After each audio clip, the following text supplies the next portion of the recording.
સુરતના ગોગા ચોક સર્કલ પાસે એક એન્જિનિયર યુવક પર છોકરાઓએ એટલો વિકરાળ હુમલો કર્યો કે તેને જમણી આંખ ગુમાવવાનો વારો આવ્યો છે।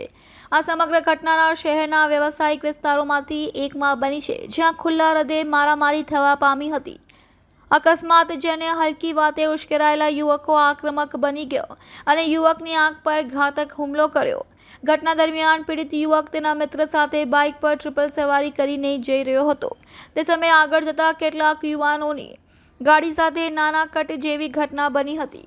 આ ઘટનાથી ઉશ્કેરાયેલા યુવકોએ રસ્તા પર બાઇક રોકાવી પીડિત યુવક સાથે ઉગ્ર વાદ વિવાદ કર્યો। રોષના કારણે એક યુવકે પીડિતની જમણી આંખ પર સીધો મુક્કો છાપો માર્યો। આ હુમલો એટલો ગંભીર હતો કે યુવકની આંખ સ્કેરેલા અને કોર્નિયા ભાગમાં ગંભીર ઇજાઓ પહોંચી। તાત્કાલિક તેને નજીકની ખાનગી હોસ્પિટલમાં ખસેડવામાં આવ્યા, જ્યાં આંખનું ઓપરેશન કરાવવું પડ્યું।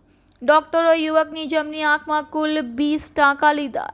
તબીબી રીતે તેની આંખની દૃષ્ટિ કાયમી રીતે ગુમાવી છે તેવી આશંકા જણાઈ રહી છે। આ ઘટના યુવક અને તેના પરિવારમાં આઘાત સર્જનાર બની છે।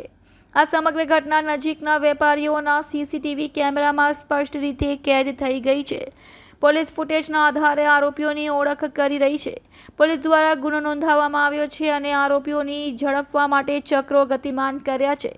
આ ઘટના ફરી એકવાર શહેરમાં જાહેરમાં થતા ગુનાઓ અને લોકોની સુરક્ષા અંગે અનેક પ્રશ્નો ઊભા કરે છે। એક સામાન્ય રોડ રેજની ઘટના જમણી આંખ ગુમાવી પડે તેવી ગંભીર બનવી શહેરના કાયદો વ્યવસ્થાની સ્થિતિ ઉપર પણ સંકેત આપે છે।